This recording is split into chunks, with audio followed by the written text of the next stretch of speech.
Hi guys, in this video I'll show you how to send photos on Character AI. First of all, open up your preferred browser and go to Beta Character AI.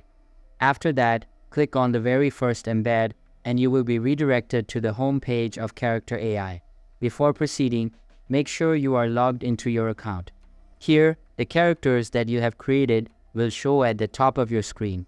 So select any character from your list, and in the chat section, there will be a plus icon at the left side of your typing bar. But if you don't see this icon, simply go to your URL search bar and remove the number 2 from this link. After you remove it, refresh the page and you will see the plus icon there.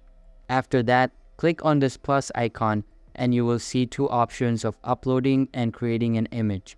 So select any of them according to your choice. And that's it.